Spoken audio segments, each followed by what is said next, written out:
Hello, everyone, and welcome to Up Supercast, the only podcast on the internet that's going to be the new president of Nintendo of America. I'm Will, and joining me today, Brandon. Brandon, also known as Brandon Ganondorf. That's my last name, by the way. The Ills. I can't believe a man named Bowser is finally on top. Unbelievable. And Muzamil. Reggie, I miss you. Yeah. I mean, by the way, missing Saf and Noah this week. Pour one out for the boys. Who cares about them? Reggie's gone. I was gonna say them two and Reggie. Yeah.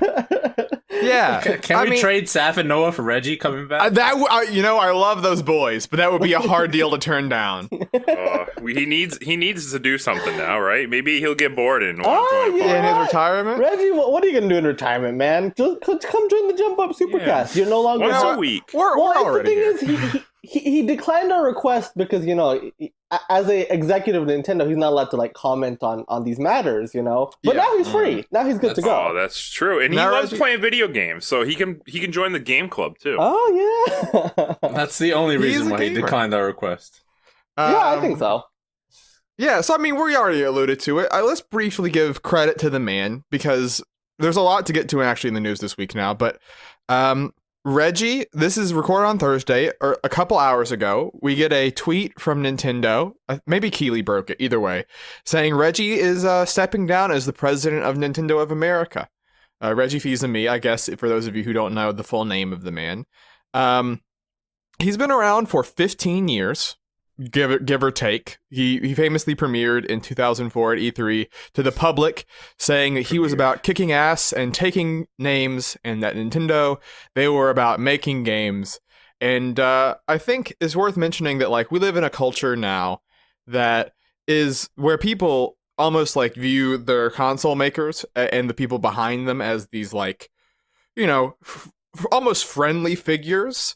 But that really, I think, came to rise with Reggie in a big way. Reggie is definitely the first executive that I can remember his name. Probably, I think that he's the first one I learned to recognize. Oh, it's Reggie.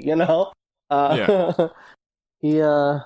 And I think that sort of that infected a ton of other places. Everyone was sort of hunting for their Reggie, But part of the reason that he worked was because it wasn't a forced thing by the company. People just responded to this weird man who was very angry on stage, yelling about how the Game Boy Advance is going to outsell the PSP. Just you wait. And from there, it just, he has this, his history is weird because he doesn't have any attachment to video games prior to working for Nintendo. He worked at Panda Express, worked at Pizza Hut, worked at VH1 for a brief period of time. But throughout his time at Nintendo, he came to represent the company in this really big way, and behind the scenes changed stuff. I mean, Moose, you alluded this to me, but for a very long time, the president of each of the regions still had a man from Japan there to help manage them, essentially, right? To oversee them.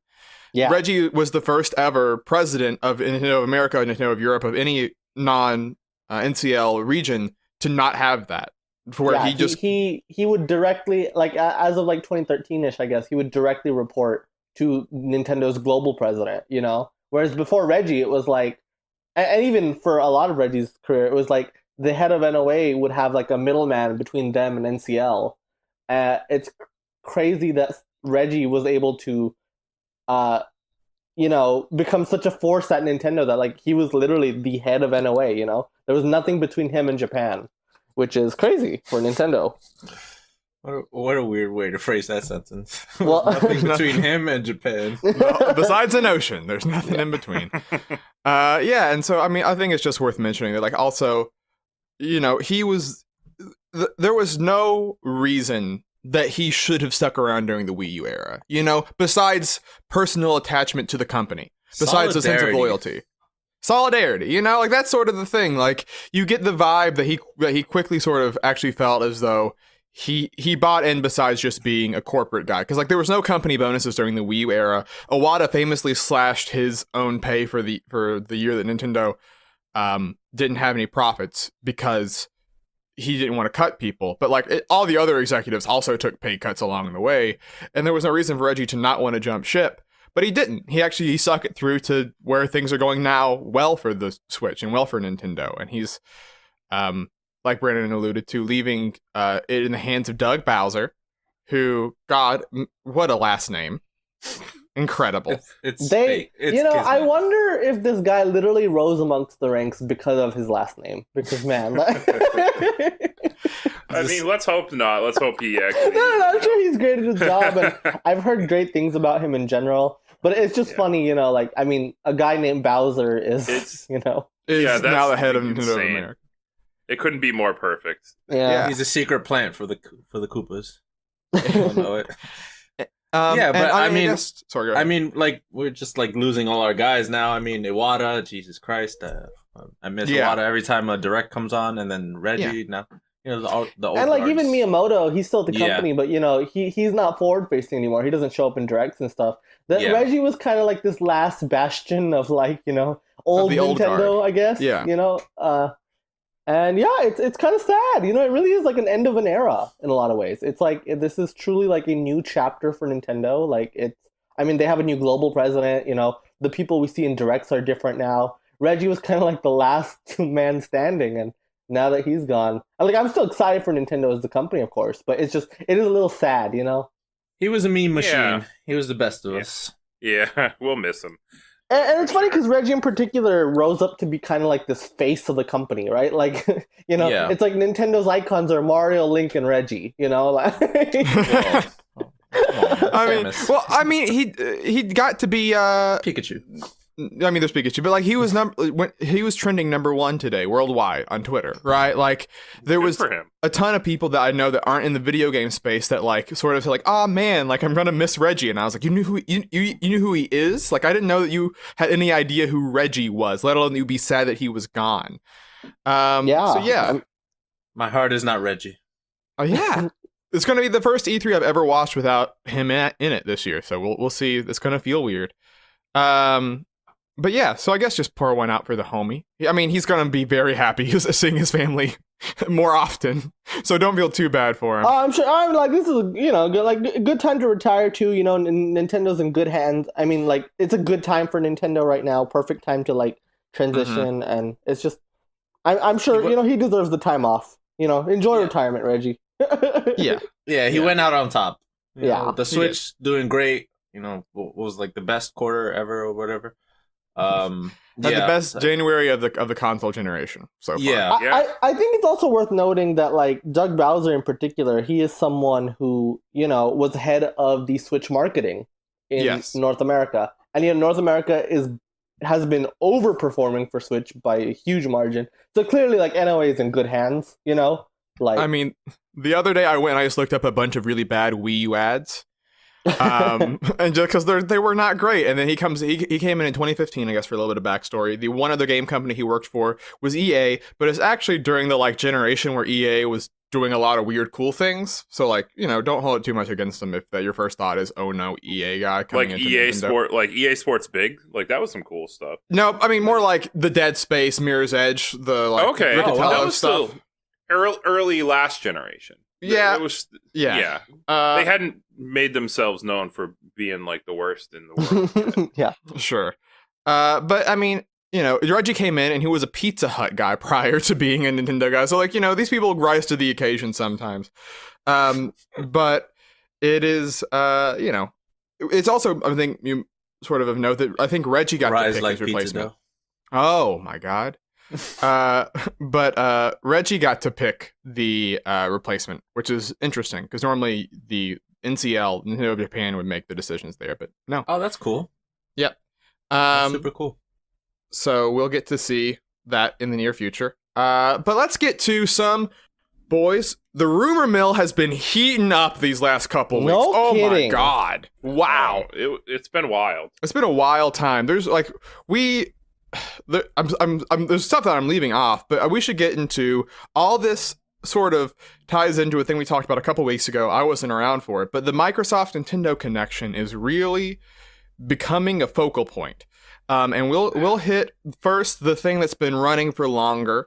There was a rumor about a game being revived. This whole saga, bear with me, because it starts on the Kinda Funny Games cast. Imran Khan is a guy who works for Game Informer, was on there, mentioned that he had heard that Nintendo was working on reviving a long dead game that was publicly canceled. And that it's a game that you probably wouldn't expect. Then people sort of, their minds went aflame hearing that. They said, is it Mega Man Legends 3? Is it Project Hammer? Is it XYZ? Then we get a report a couple days later from Nintendo Insiders, who is not a super well-known publication, but sort of coming out and saying, hey, we have multiple sources. We're pretty confident that that it's going to be scale-bound. That Nintendo and Platinum are partnering to revive the famously canceled Microsoft exclusive, Scalebound. Crazy. I mean, and this is a crazy rumor, you know, like it's something that had been apparently floating about since like last summer, but like, I mean, insane, right? Like, Scalebound, a high-profile exclusive for a rival first party, being revived under Nintendo that would be insane. Wow.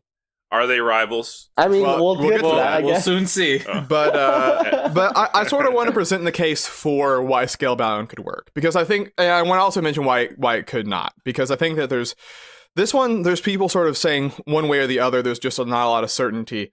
But looking at the stuff surrounding it, right? One, we have to touch first and foremost, Nintendo and Platinum are on great terms, right? Obviously, this is the fundamental.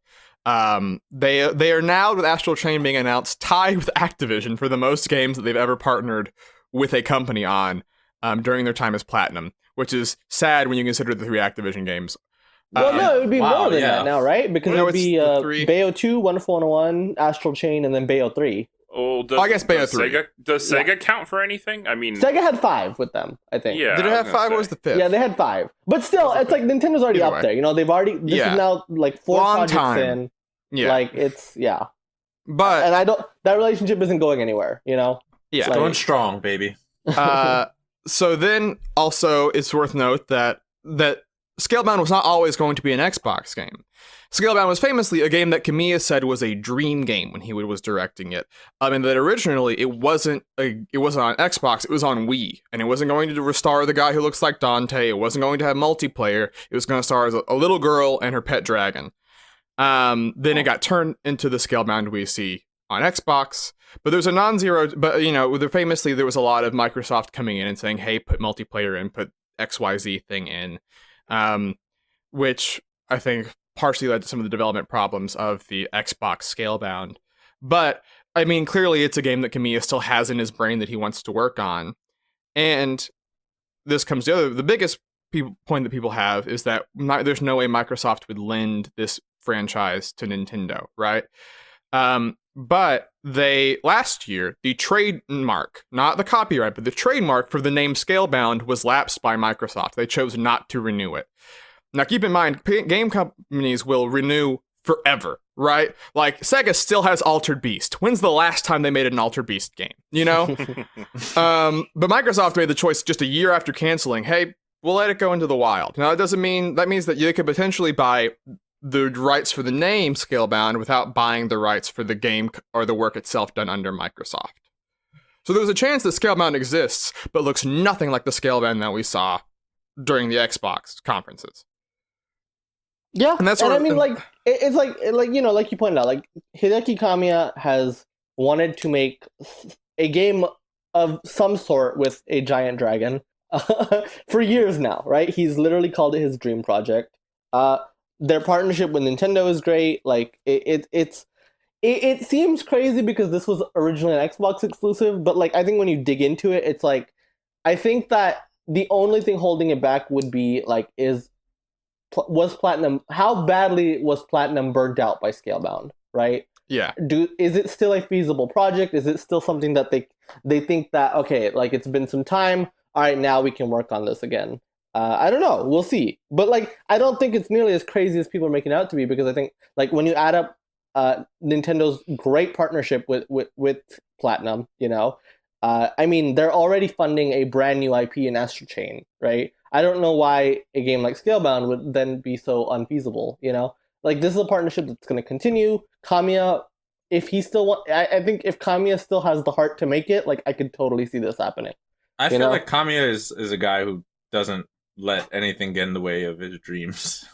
He Oh, just sure. seems like one of those guys who like takes control and always It's goes- just that, like, like they've been on, like, a lot of people on Platinum, including Kamiya, have been on record, like, the cancellation was tough. That they like it took a toll on them. Kamiya famously had to take like a couple months vacation after it because like just Yeah, I mean, for his mental it's health, funny because we don't have a lot of like English voices out there from Platinum. JP Kellum's one of the famous ones. He's no longer with Platinum, but he basically left because Scalebound was so hard on him, and he was just like, man, like it killed the team. So like you could see a world where like there's maybe they needed time and space to really sort of feel like, hey, we can get back on the saddle and try this one more time, Yeah. But and I think people say, well, why would Microsoft let them? Microsoft clearly has no plans for Scalebound. You only do the trademark lapse if you really don't care. And like it's sorry, go ahead. It's been a game that Microsoft has been publicly apologetic to, not just to the fans, but like to Platinum and to Hideki Kamiya himself. Like Phil Spencer, just last E3, a year and a half after the cancellation, Phil Spencer's on the Giant Bomb stream saying how he's like publicly so sorry to Kamiya. I think this is a project that like, as a goodwill move, that hey, we know we're not doing anything with Scalebound, but if Platinum still wants to do it, just as a goodwill gesture, I would not be surprised that they let Platinum shop it around to other publishers or whatever. But if they're so sorry, then why didn't they fucking? I mean, the finances. Like it clearly wasn't working out for them financially. Yeah. The development was like pretty messed up, or whatever it was. I think that like if I'm Phil Spencer, I'm like, all right, like we know we're not doing anything with this property. Why would we block them from doing it with someone else? Like I don't see what Microsoft gets out of that. But you were saying earlier that they were like asking for all this extra stuff, multiplayer, and all this bullshit. Sure, but but also that was a different Xbox leadership. That was a different Xbox. That Good was God. Because that stuff was put into commission in like 2014, right? Like it was very. And by the time it was canceled in 2017, like this game was 3 years in the making, and clearly they had to make the tough decision. Hey, like, do we just cut our losses now because like development just was not working out? That is something we know for a fact. And It's fucked up. yeah, so like I think it is interesting though because like with this whole dragon thing, right? Like I wonder like. I have a few questions about it being on Switch, though. Is like I would imagine it would have to be completely reworked, right? Because like if it's going on weaker hardware, like it makes you wonder, like can Switch handle any sort of vision of that? I don't know. I mean, of course, you said that's like the first thing I thought when I heard about it was okay, how? Right? Yeah, it's just I mean, like it is a downgraded hardware, so like can the Switch? But I mean, You it's say weird that, because but like, what about Xenoblade X? Like, is it that much different? I mean, I guess the biggest counterpoint would be like, is this was going to be planned on Wii, right? Yeah. I just imagine it would have to be heavily reworked from what it was on Xbox. Yeah, I mean, I wouldn't be shocked if none of the work from the Xbox version of Scalebound goes into this game. I would be like, okay, like sure, there's a non-zero chance they basically restarted development from the ground right. up. Put it in an art style that's more Yeah. in tune with Switch, but like Now- scale things back, whatever. Couple of things that maybe to put not a damper, but to give the full picture of it, right? Imran, after the Direct, said he wasn't as sure about the game as he was before the Direct, which maybe indicates that he was hearing, hey, there's going to be a Platinum game in the upcoming Direct. Well, he heard Scalebound, and then, now So I with it being Astral Chain. I want to correct the record on this one a little bit because people took it to mean, oh, maybe he thought he was thinking of Astral Chain, and I don't think that's the case. Because if you look at the Game Informer clip, I mean, not the game, the Kind of Funny clip, he specifically is talking about a project that he thinks will not be in the Direct, Yeah. And number two, and he said, if you look at a tweet later, he kind of alludes to it, but the reason he's like a little confused is because the director of Bayonetta 2, Yusuke Hashimoto, left Platinum Games, right? Now, we don't know who is directing Bayo 3. We don't know any of the staff members on Bayo 3. They did not make any of that clear. But the natural assumption was that Hashimoto was going to direct Bayo 3. And so Imran has said on his Twitter, I wonder if Kamiya is getting moved on to save Bayo 3. Is he taking on Bayonetta 3 mid-development because the director left? Now, of course, that's a lot of uncertainties with that. Like, we don't know if You're filling in a lot of holes. Yeah, we don't know if Hashimoto was directing Bayonetta 2. We don't know if Kamiya is getting moved on to Bayonetta 3 at all, Yeah. So I think that speculation in particular that maybe Scalebound is not happening is specifically because he thinks, without anything to really back it the up, development's related to potentially Bayonetta 3. That's why it's cited. I mean, because the thing is that Platinum famously said a year ago, we have a ton of projects in development. Like, essentially, the implication was they had more projects in development than ever before. And, like, I mean, we're up to, if all this stuff pans out, like 6 games, I think, from them now. I mean, so now 5. we have Astral Chain coming out. We have Bayonetta 3 coming out. We have Babylon's Fall coming out, right? Mm-hmm. They got kicked off of Grand Blue. They got... but they were working up on that up until a couple months ago. Or until a couple months ago. Yeah. And then the mobile games that they had got canceled. Yes. Which we talked about last year on the podcast. Yeah, so they had 2 mobile games in the works, one with DNA and one, I think, with Psy Games. Mm-hmm. Both of them are no longer in the works. So I think right now they are working on 3 full-scale projects, which would be Astral Chain and Bayonetta 3 with Nintendo, and then Babylon's Fall with Square Enix. And then throw potentially Scalebound on there. And then, yeah, potentially. And it's also worth noting, Kamiya did mention on Twitter, like, because someone congratulated him on producing Astral Chain, and he mentioned straight up, look, I am not a producer, I will never be a producer, right? Yeah. So to me, that implies, all right, he still wants to direct games, you know? He's still going to be a director. We know for a fact he's not directing Astral Chain and Babylon's Fall. So, like, I don't know. Who knows? Like, Kamiya is going to be working on something. I just don't know what that is. And it very well could be Scalebound. Yeah. So, I mean, that's all stuff that could be very far away, right? That's the thing, is that we're hearing about this now. I kind of am a little sad because, like, man, what a crazy announcement this would be at, like, E3 that, like, hey, no one had heard about this. Suddenly Scalebound's back from the dead. But yeah, I wish this didn't leak. I really wish this didn't leak. But, you know, but it's fine. What can you do?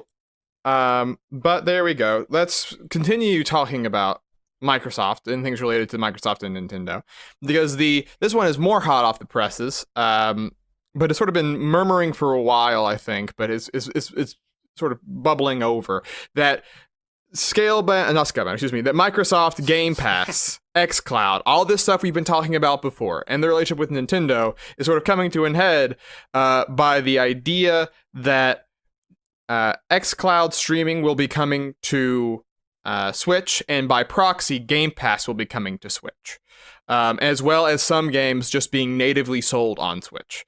So what this sort of means is that, you know, there's a Netflix app on consoles, there's, you know, the YouTube app you would just download, there's the stuff about the Xbox Live app that got posted on the GDC thing, that potentially, you know, with xCloud, we talked about being able to be streamed to phones, you could easily stream it to Switch as well, and that if you were willing to pay for Game Pass, all the games that would be on there, which if you recall is every Microsoft first-party release, essentially this generation now, would just be on Switch, running. Yeah.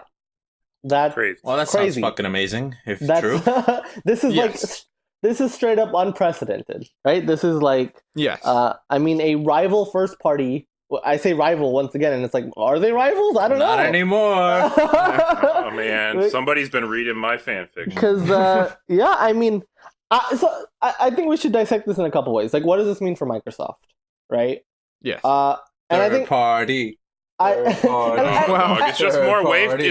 It's just more way to make extra money. Yeah, why not? I think if you look at Microsoft as a company, not just the Xbox division, but Microsoft as a company, this is the direction they're heading in. You know, their CEO, Satya Nadella, he is all about services. He's all about not just being on, hey, we want you to buy Microsoft hardware. We want Microsoft services to be on every piece of hardware that you interact with, you know? Yeah. Which is, you know, an iPhone, it's a Nintendo Switch, it's a Mac, it's a PC, whatever, you know? But you were interacting with Microsoft in some form, right? Yeah. Um, the Xbox brand. And then for Xbox hardware, I think that people say, oh, well, what's the, why would you buy Xbox hardware when you could play their games on PC and now Switch, right? Mhm. And I Is that think goodwill? that, like, now the value proposition for an Xbox is, number one, the best place to play games in an affordable console model, right? Like the Xbox One X, it'll be the most powerful console in the market, right? I think that is a safe assumption, and I think also, like, if you're a Switch owner or you're, I think more so for Switch, if you're a Switch owner with the Game Pass sub, I think that if you're in the market for a next gen device, a device that's going to play games that will not be on Switch, realistically, you know, I think that if you have a Game Pass subscription, I think you're just more likely to pick up an Xbox then because you just already have more stuff on top of that with it. You know, you already have that value. Probably. I agree, and it's like a combination of that plus like the goodwill that like they're garnering here. It's good publicity, and people are going to be like, maybe I can get an Xbox, or I have Game Pass on Switch. I like these games, but I heard they play even better on Xbox. Yeah. Maybe I'll drop the money and get one. And hey, there's even more games on the Xbox that aren't on Game Pass. Like, I don't know, it's just kind of like an entryway, and they're making more money out of it. I mean, if we buy into the idea of cloud saves, the idea that like I can play Ori in 4K on my TV, right, with my Xbox One X, then hey, gonna go on a trip, pick up my Switch, start playing Ori, cloud saves, I'm picking up immediately where I left off. Right, like, and then I come home at the end of when I get back from the trip, I'm back to 4K. Right, that is a use case that like I think a lot of people have. Right, that ties in because I think the Switch, love the system, but is clearly not the most powerful thing on the market. No, I mean, like, it is not the best. It's not the best home system, for sure. Like if you're playing on a TV. Yeah, and so like I think Depends that there's a place where best as. Sure, yeah, but I mean, like objectively, like putting a box and just if most you don't powerful. Yeah, if you never pull that Switch out of the dock. But yeah, so it leaves a place for Microsoft, and I think, it's interesting because there are games that are more and less well suited to individual platforms, right? That's just the case with anything. Like Ori 2 is a game that I'm totally fine with playing on my Switch on the go, right? But like Halo Infinite, maybe not as much, right? That's a different type of game. So, I might be more willing to play that on my Xbox versus playing it through xCloud on Switch, right? And then, there's the rumors that, like, removed from Game Pass, that games like Ori would just be on the eShop. You could just buy them separately as well, right? Yeah, and it's like, why not? Because, like, I mean, realistically, no one's out there buying an Xbox for Ori, right? I think that, like, Ori being on the Switch is, like, you're reaching an audience that would not have access to this game otherwise. You're just making an extra $20 for everyone who buys it on Switch, It's like, why not? And I mean, just stuff recently to sort of lend credence to this. I mean, Minecraft is the best-selling third-party game on Switch. Like, just full stop. So, right? So like, Microsoft already has the title of, like, the best-selling publisher on Switch, Like, yeah. And, like, and that's both Obsidian and Ninja Theory are still self-publishing their games on Switch. That's... and they're both owned by Microsoft now, and Microsoft didn't stop them. Hellblade is coming out, right? And that is made by Ninja Theory, who is now owned by Microsoft as of E3 last year, right? There's just it's both crazy, but is totally feasible because of how they have built towards this budding relationship of just Microsoft viewing themselves as Nintendo viewing Microsoft as the third-party publisher on their system, and Microsoft being willing to be more platform agnostic and they already had abandoned the idea of exclusives because they were willing to put all their first party on PC day and date. Right? I just really push back against this idea that without exclusives, there's no value for Xbox hardware. I don't think that's true. Yeah. It's like, we'll find out eventually. Yeah, sure. Yeah, we'll know soon enough. But I think that. Yeah, I mean, and it's already been a thing for a couple of years now, and they're doing better than they have been. I think they're doing the best they have been this entire console. Has their hardware been doing better, or their company as a whole? I mean, like the hardware, Xbox One had one of its best years ever last year. And I think that's because of the One X. I think that it provides a piece of hardware that is clearly like this is the best place to play games on a console. I think there's value to that. I think that there's value to being the premium high-end console experience. Because. Especially because I think people compare, why not? Well, why wouldn't they just buy a PC? That's something I hear all the time.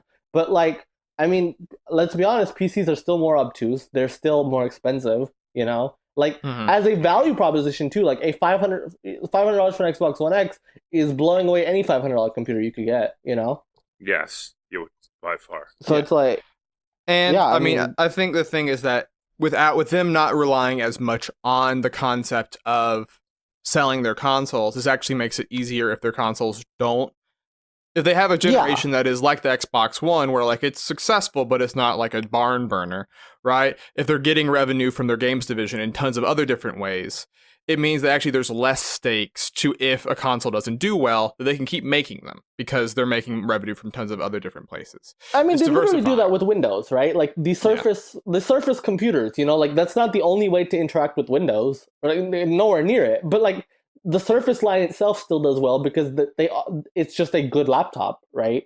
Sure. So it's like I think that the same can be applied to the Xbox. Mm-hmm. And I well, mean, it's exciting sorry. to hear that they're branching Yeah. out. And I mean, anytime you have more opportunities to play games that you otherwise wouldn't have been able to play is good. I mean, and I mean, you know, because people sort of say, why would Nintendo take this deal? They're not getting a money from the cut on Game Pass, but like Nintendo doesn't get a cut from Netflix on their consoles, but they still let Netflix on them for years, right? You know, and Though I think Netflix there's isn't on Switch yet, but that's a not yet. But I was just they about to clearly ask are that, fine with like- having services they're not making money on. That if it makes it a more enticing product, they don't need it. And if you buy Game Pass on Switch, I imagine Nintendo gets some sort of cut. You know, if you buy a native port of Ori, Nintendo will absolutely get a cut. Yes. You know, and I think to Nintendo, it's like this service is offering games that would not be on Switch otherwise. You know, Yeah. they like Halo would not be on Switch. There's no way in hell No Halo way. would be on Switch otherwise. And so it's like to Nintendo, it's like the more you are using your Switch, the better for them, right? Because the more you use your Switch, the more you want to buy other Switch games. Like it feeds into that, right? Like Yeah. I don't think anyone who subscribes to Game Pass on Switch is gonna be like, all right, I'm not gonna buy games anymore. You know, like Yeah. I think that like people will be like, oh, you know, like I like using the system, I'm using it more, and every time a big first party release comes, people will still want to buy that on Switch, you know, and just using the device. I mean, we've seen this with plenty of games, right? Like, it's not just Nintendo first-party games that are selling on the Switch, right? It's that people love using the system, that they are buying games on the platform just because they like using the system, right? And I think with Game Pass, it's the same thing. It's like, hey, if you're using the Switch, you are more likely to buy more games on Switch because you just like using the system. You're in the ecosystem. You're Yeah. primed to buy more stuff. Yeah, so it's like, it works. It's a win-win for Nintendo and Microsoft, I think. I think there's, like, no real downside either way. Yeah. And so I think that like ultimately what it leads to is this situation where next gen is going to be really interesting for Microsoft in a multitude of ways. But you know, I mean, it's funny, like you look at the end of the year sales every year and like it's just the things that are multi-platform, just because the nature of install bases do so much better always, right? Like even if it's weird things like Kingdom Hearts where you're like, okay, it's not going to sell super well on Xbox because there's no, you know, the series doesn't have a history on it as much. It's still valuable to put it on there just because you're opening it to a market that could potentially respond. And that's sort of the approach they have with this, where, you know, Game Pass is limited right now only by the number of people who own an Xbox, but soon it will be potentially, you know, if it's on phones, if it's on the Switch, if it's on everything, 500 million people or whatever, right? Like if you count like all the iPhones in the world, that's a ton. If you count how many Switches are in the world, that's a ton. Suddenly, you're expanding your market for these services by, you know, 10 times. Microsoft says And they want 2 billion people to subscribe to Game Pass. God you damn. know, What? 2 billion people, and that's why. That's a bit much. That's a lot of It's people. I mean, I mean, that's Add everyone up who all owns the a people who smartphone. own a console Well- in current generation. Does that count? No, that doesn't reach 2 billion. I mean, but like smartphones, Sorry, it's smartphones, phones. it's Smartphones. Oh, it's, okay, all it's computers, Yeah. it's, you know, it's all this stuff, and 3 out of 4 of the people on the podcast right now, I'm pretty sure, are subscribed to Game Pass. I think so, yeah. Yeah. Goddamn right. It's not me. It's not you. but yeah. So, I mean, we'll see about that. I think that also is just cool because, like Il sort of said earlier, fundamentally, it also means that people that it's good for the end user too, because you just get more experiences and more chances to play games. You get more options, you know, and That's, it's like that's what excites me, not what happens to the company. What happens to people playing? Sure. Yeah. yeah, I mean, yeah, it's Company. just like, I think it's worth noting like what this means for Microsoft. No, this yeah, means yeah. for Nintendo. When it's a win-win, it's cool. Yeah. I think win-win. that it's this is interesting too, because I think this is a paradigm shift for the console industry, you know, like this is like I wonder where we go from here, because we already know EA has their own subscription services. on PC and Xbox One, right? We know Ubisoft is heavily interested in this model, you know, and I wonder if the model going forward really is like, at least for these mega publishers, is like subscription services that are platform agnostic, you know. I don't want to have an app for fucking every goddamn publisher. I mean, yeah, and I get that. I understand. It'll be interesting to see where things develop from here, right? Because I think even in the video streaming service, we're seeing like things like Disney branch off and do their own thing, and you know, people are upset about that or whatever, right? I wonder what this means for consoles, because like I think that, I mean, already we were kind of seeing the signs of, hey, like the traditional console generation is no longer like, you know, a thing, right? With the half models and like full backwards compatibility and all that stuff, right? I think that's something Microsoft specifically has been pushing. I think that like things like crossplay, like the whole idea of like, hey, it doesn't matter what console you're on, we're still able to play together, and cross progression, right? Like all these things are leading into this kind of future of like, it doesn't matter what platform you're on, and I think that's a fascinating world to be in. We'll see how that goes. I agree. As long as no matter what platform you're on, you could be earning achievements. Those Xbox achievements. You almost certainly will be able to. That's the thing. No, stop. That's the future I dream of. I just want to wake up and just be able to get achievements in everything I do. Imagine that a Nintendo finally gets achievements on their system because Microsoft just retroactively applies the achievement systems to all of the published Nintendo games. Oh, just bless that day if that ever happens. Brandon will finally play more Breath of the Wild. I will 100% that game, finally. Oh, baby. Wow. So, you know, those are sort of the big ones, but I want to hit some other stories along the way. This is just a cool gaming announcement. I'm really happy this exists. Hollow Knight was getting a DLC expansion where you were going to play as a character from the game Hornet. It was a stretch goal that they had hit during their Kickstarter days. They pulled a bit of a Shovel Knight and said, hey, actually, this got out of hand really quickly, guys. This is just a whole new game. This is just, here's Hollow Knight, Silk Song. It's getting announced. It's coming first to PC and Switch.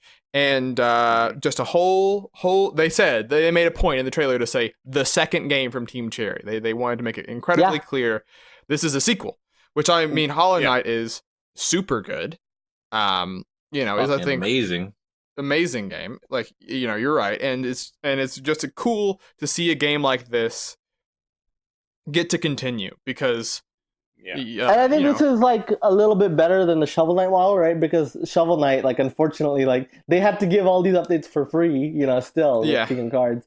And speaking of, they delayed it again. That got delayed again. But I think in my amiibos that I pre-ordered, I counted it. It was what, like a year and a half, like 16 months ago? It was definitely in 2017. Yeah. It was 2000. It was October 2017. I pre-ordered that 3-pack of amiibos. Still waiting. But I think that like this is a good thing for like Team Cherry, and I think that like, and it's exciting for us too that, you know, that this has expanded to a full sequel. That's like we're getting a brand new Hollow Knight game. That's so cool. Well, that's super cool. Here's the thing. I mean, I wanted a whole new world. I didn't want like to go back to the same world because I feel like Hornet belongs in a new area. Mm-hmm. There are new areas in the trailer, which is nice at least. Yeah, I explored the whole like Hollow Knight map like over and over again. I didn't want to go back to that. I wanted something new. So I'm glad it's like a full-on sequel. Yeah. And I mean, just like in general, like there's just, I mean, it's stuff that it only shows up as being new if you've played the game. But like she has a lot of little movement options they show off in that trailer. A lot of the combat looks more acrobatic because in general, like she's more acrobatic. She's way more acrobatic. And that's fun. So I mean, they didn't give a year on that because it's still going to be far off. But good on them for being willing to take this game and let it grow and be ultimately what they want it to be. Yeah, it really reminds me of Saints Row had the same thing happen to them. Mm-hmm. With Saints Row 3 was going to have a big DLC expansion where you got superpowers and became the president of the United States, and they had just kept expanding on it and making it bigger and bigger, and they said, okay, this is actually going to be Saints Row 4 now. Yeah. So it's kind of like the same situation, which is cool. It even kind of reminds me of Super Mario Galaxy 2, where they just had so many ideas and they just kind of expanded it and made a sequel out of it. Yeah. Yeah. And I'm excited because Hornet is like a really interesting character in Hollow Knight. So it's good to be able to I was excited just when it was just a DLC, but now that it's a full on sequel, I'm even more excited. Yeah, because she is sick. Yeah. Then we got an announcement. Dreams finally has a release date. Maybe. Kind of. So it is Dreams famously, I think the game now, this console generation with the longest announcement to release, because it was such a weird PS4 I mean, game. Dreams was announced at the PS4 unveil. yes. So- My God. Has 6 years ago shifted and now. has evolved and shifted. Is sort of the media molecule people behind Little Big Planet has sort of now become this game that is a game where the premise of making stuff is that you're making 3D levels, right? And 3D is very hard to make environments for. But they said, well, listen, we're gonna do a early access version of this game, and it's going to be $30. You're never gonna have to pay again if you pay for the early access. It's launching in spring, and basically it won't have quite all the feature suite of the game when it fully launches, but it'll get added in as we add more. But we want to have people be testing and creating, so when it does go full launch, there's a ton of levels for people to be playing online. Yeah. Okay. I mean, Well, that reminds me of the thing they do on Xbox. What do they call that? yeah, it's like I forgot. Xbox has an early access program Yeah. available. It's funny because Yeah, they PS4 do. specifically does not allow for early access. Yeah, that was Yeah. that was what's funny about this, is that a couple of years ago when EA Access was first showing up, Game preview. Game Sorry, preview, I just yes. remembered it. but when EA Access was trying to get on consoles, Sony specifically did not let EA Access on because they said we don't allow early access games on the PS4. Now they do. They just decided, hey, it's been 6 years. We got to do something. I mean, it's for their own game, right? And I think, Yeah. Yeah, exactly. If it's for their own benefit, they're like, all right, Yeah. that's cool now. and I think Dreams in particular needs an early access, right? I think it needs hey, let's get in tune with the most hardcore people in this creative community, right? Make sure that they are making levels far before the public launch, so that way when the game is actually out, I assume by the end of the year, there will be levels to play immediately. The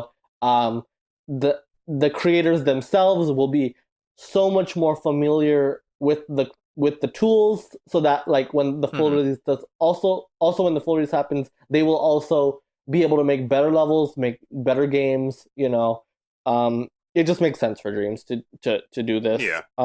Yeah. And it looks like it's finally coming out, because I mean, if it's coming out in early access this spring, I imagine they are targeting a release by the end of the year. I think it will be out by the end of the year. Yeah. Yeah, It's funny. It is interesting because also they said there's a limited number of spots. I don't know how that's gonna work. I don't know. I if mean, it's gonna be I guess once they hit a certain threshold of I don't know, 50K or 100K, which is kind people. of weird. That's strange. Hey, we sold 100,000, we did 50,000. That's enough people. We're no longer selling it because it is a reduced price point. So I don't know.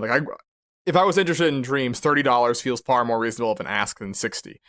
Yeah, I mean, right. I think that, I mean, I assume part of the limited thing is they really only want creators buying this, right? The reason they want people the reason they're trying to entice people is so that they can get creators. They don't want people who just want the full game. Yeah. For cheaper. For cheaper. Because I imagine this is a $60 release, right? Yes. I imagine that this game is coming out for $60. Yeah. So. And then, I mean, this is one, we're moving on to another story that is, I mean, it's just neat. I just want to highlight it. Just Google Pokemon prototype, because we got a whole big, I forget the name of the website, but their website that has a history of finding old Pokemon stuff and talking about it. They found sort of a motherlode of sorts with all the prototype for Gen 1. Back when it was still called Capsule Monsters and Pocket Monsters, before it was Pokemon. It was very cool. I was really enthralled reading about this. I think the website was something about the fossil type Pokemon. Yeah. I can't remember what it was either. But yeah, man, this was very cool to read. It was kind of on the heels of the Gen 2 stuff that Helix Chamber. The is Helix what it was Chamber, called, thank you. by the way. Yeah. But lots of prototype like Pokemon. You can see kind some of like forms. Some weird ideas. Like, they had the idea for a balloon Pokemon way back in Gen 1, and it only happened in Gen 4, Yeah. right? Like, you see what it's like, you know, it's that thing that's in Gen 2 where there's just a ton of prototypes of like, oh, that's Tyranitar. Right. Tyranitar, the thing that becomes Tyranitar, is the second Pokemon ever made in the code. It's Rhydon, then it. And, like, Pokemon were, in the early days, way more based off Kaiju, which are, like, the Godzilla-type monsters. And it's, like, really interesting to see how it evolved and changed. To see early versions That of the and map. insects. Yeah, tons of insects, because it was also, they were based off the beetles. In real life, kids would collect the beetles and have them fight, and that's I mean, the where story Yeah, 'cause goes that that, was, like, Satoshi Tajiri would, like, literally collect bugs, right? Like, as Yeah. like Bugs. That was his thing. and that's Yeah, where he so. got that idea. That's where. Super cool to see. One of the things, one of my favorite little tidbits was in the code, Giovanni was a flying type yes. trainer. He was a flying type trainer, and looking at the Earth badge, holy shit, how did we not kind of figure this out already?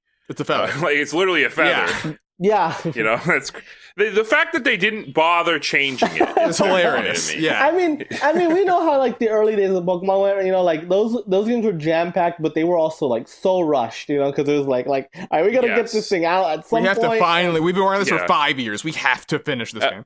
I've said it before. That game is jam packed for a Game Boy cartridge, but that thing is the program, the code is like held together by like fucking glue and. Oh yeah. It's like, you know, like they. I mean, that's just but it is neat to look at, and I mean, this is a thing that we may come next week and say, boy, I am embarrassed. This is nothing. But they've been working on building up to Pokemon Day, so maybe they'll have something for Pokemon on Pokemon Day because Gen 8 I'm reveal, hoping. baby, Pokemon Day. Mark it down. Oh man, can't wait. When the fuck is that again? Like the 27th? It is the 27th.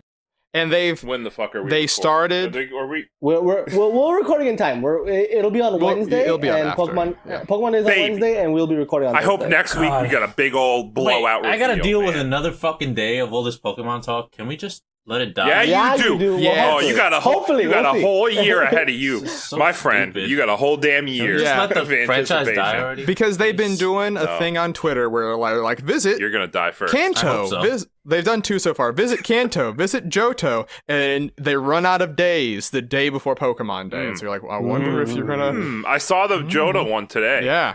Oh boy. Oh, that's exciting. Well, it may just be, hey, you not. can buy a It's not Furret exciting plushie. at all. No, the Furret plushie thing is already. Yes, but now it's in the U.S. Please be excited. So, but I mean, we'll see. That's future news. That is the news for this week. And now we turn our eyes upwards towards the sky and we yell out with a joyful noise. Oh boy. The list! The list. The I've list. never yelled that joyfully. Just to be clear. You've I think you did I once. did- Pretty sure you did. So here's the fun thing. We actually have generally we try to follow an order for the list. I last week added Pokemon Channel. Both Saf. Which was two Pokemon games in a row, by the way. Oh, you know, you're totally right. I wasn't there for Red and Blue, so I wasn't thinking about that, but that's 100% the case. Noah and Saf. Well, Noah was supposed to be doing it this week. He's out. So now it falls to Ills. I don't know if Ills realized this, but I did. He okay, did, he good. did. I got it. He did. Well, thanks, but before thanks Il to gets his best to friend it, Brandon. Well, I was you can gonna follow along in the paste bin below. Oh my god. Thank you, Savior. All right. Well, I'm glad it won't be a Pokemon for a third week because Damn. Dang. I don't want it. I'm gonna go back to the very beginning of the Hit Play. Well, let's not even talk about it. But the other podcast, They shall not be named. yeah, it's that horrible podcast that we all survived. Well, we used to have a game club back then. I think I've talked about it before. But the first game that was ever chosen for that game club in that podcast was a game called Toomba. Toomba! Hold a place in my heart. I chose this game. Toomba! Oh boy. And now instead of being added on a list of 5, it's being added on a list of 80-something. 88 games. Oh boy. Alright, what is Toomba? Oh yeah, it's kind of hard to categorize. I mean, it's sort of a platformer. Like basically, it's a platformer. Yeah. But it's also like it has some like Metroidvania-ish elements to it, right? You return to Don't previous you go levels. back into the levels and like try to find those pigs? Yeah. That's like the whole gist of it. And like, there's like these pigs that are terrorizing the world, and you have to like go find them in their like hidden pocket dimensions throughout the game to like collect something to fight the big boss. It's been a long while. I don't know. It's been a minute. But Yeah, it's I mean- pretty. Yeah. It's pretty guess- unique. I guess I would compare it maybe to like Mega Man X, where you would go back with like abilities in Mega Man X and like get stuff. Yeah. Yeah, it's like that. This is you play as like a caveman, pink-haired caveman. He's after those pigs. Yeah. He's really after those pigs. I think it has a charming aesthetic. I think It definitely it's, does. I love it. I mean, it definitely does. Love it so much. Yeah, It's pretty good. I like it a lot. It's very unique. I mean, where else are you gonna get a pink hair guy fighting pigs? it's truly it's a dream come true. Where do you want to put it on the list, those hills? Let's see. It's a pretty solid game. I think I would put it right below Soul Reaver, Legacy of Kain, Soul Reaver, or That below is- Zack and Wiki. You know, like around there. Okay, let me look at where that is number 59 or 59? 60 on the list. Okay, all right. Okay. All right. So, Moosmill, have you played Toomba? I played like 2 hours and don't remember any of it. Okay. Well, that means that at least we were hopefully have an odd number. I just remember it controlling kind of weird, but like it was fine. It was whatever. Yeah. Yeah, I think it took a little while to get used to, Yeah. but nothing like game breaking or anything. But it seems like right around that area below Zack and Wiki seems pretty good to me, honestly. Yeah, I think that seems right. I mean, I'd personally put it higher. I really liked this game a lot. I played the shit out of the demo when I was a kid because I was just like enthralled by this stupid game because it was something about it. Like it mixed like platforming with like RPG elements, like in terms of like the quests that you had to go on. There was like the main quest, but there was all sorts of different side quests that you could get items to, you know, make your health larger. You could jump higher, you get extra abilities. So it like mixed like cool 2D platforming with like weird pseudo 3D because it was early PS1. Yeah. It had some cool stuff, but it just mixed platforming and RPG elements, and I was just I was like mesmerized by it. And then I finally got to play it a couple of years ago when we finally started doing the game club thing, and I had to be my first pick because I just really wanted to play this game, finally get around to doing it. And I loved it. I still loved it even, finally playing more than, half an hour, because all I got on the Pizza Hut demo disc was that. And, finally playing through it and beating the game. It was crazy. The game is just crazy cool. I love it. The graphics, the art style. I can see it's got its issues. There's, some of the controls are Funky. a little wonky, a little funky with, he does this weird thing, like when you don't like attack enemies, you jump on their head and then throw them. Like he just claps onto their head and then just kind of like spins and throws them. It's very odd. Eventually, I think you get like a spike ball like for a weapon, Sure. but later on, it's just some of it's kind of weird. It's and very there's weird. it's very weird game. It's very Japanese. There's parts of the game too where I could see where you could get lost. I think I was trying to go for 100%, and then something stupid with one of the side quests made me like I couldn't go back and finish it for some reason, and I gave up. But And it's weird know, because there's a lot- you can also fight like those bosses like in any order. You can find them like randomly and just start fighting them. yeah, the different dimensions that you go in, you fight a boss and you get an item. Yeah, I don't know. I just loved exploring in that game and going through all the areas, and it was very fun. I would suggest the shit out of this game to anybody who hasn't played it. But for me personally, on the list, I think I would put it like maybe like around like Shantae Demon's Crest, like that kind of area. Sure. So like a little bit higher. It's weird. Because those games both are like, they scream out to me too, like that kind of same thing where platforming type RPG, like Metroidvania, weird. So Like not, but yes, they here's are. my thing. Because I'm doing that thing where I scroll up from the bottom and I see where I would stop.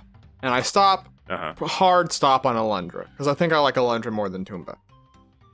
But also, I think I like I Awesome. think I also like Alundra more than Shantae is the thing. So like, do we rectify this with the mythical re-rank and put where Toomba? Well, that's where I up think to it you, is, buddy. where I'm comfortable because I see the case where like Shantae and Demon's Crest, it sort of lives in that space. I think you're not wrong there, Yeah.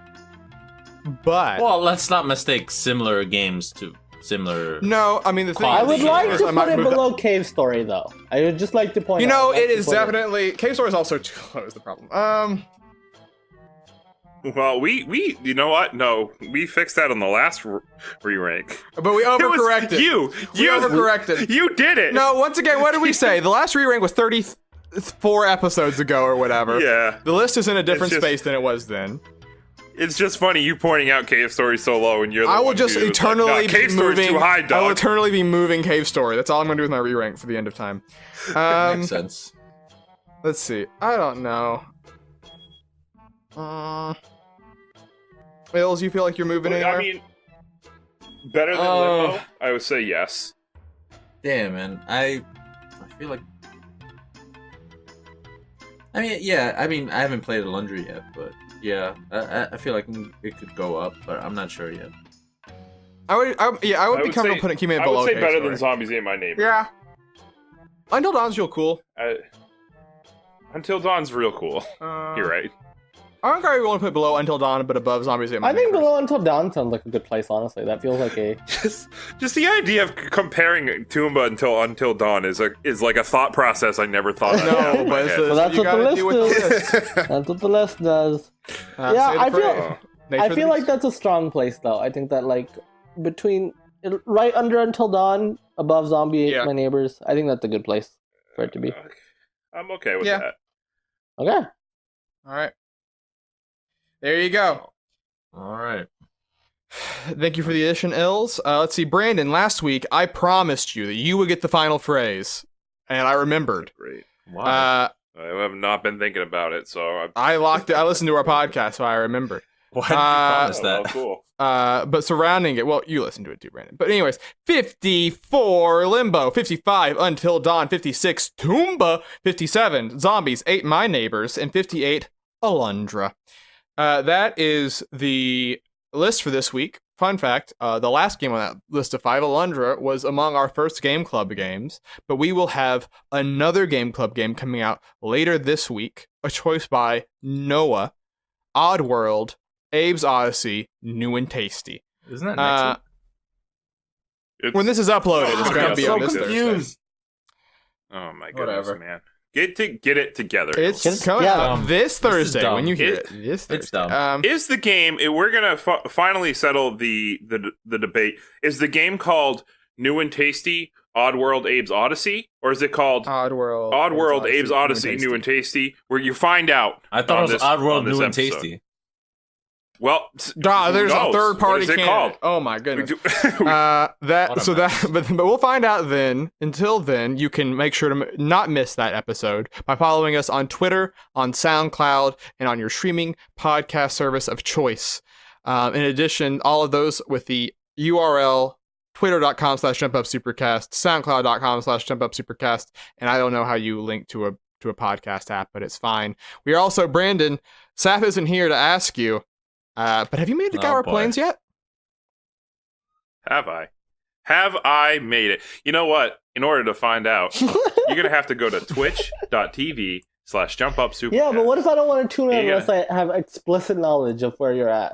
Well, I feel like you're too early in. I wanna know. Just okay, click if the you- video, go to No, an hour. I don't want No. to click it until I know. Click the video, go to 2 hours in, just look at the thumbnail, just scrub through the bottom, and you'll see it, whether or not he makes it. Yeah, Yeah, you can find out, but you have to go to Jump Up twitch.tv/jumpupsupercast to And find follow out us, if you too, wanna know actually. where I Did you am. know that? You have to follow us to find out. That's a fact. You have to It's the follow law. us to find out because it is.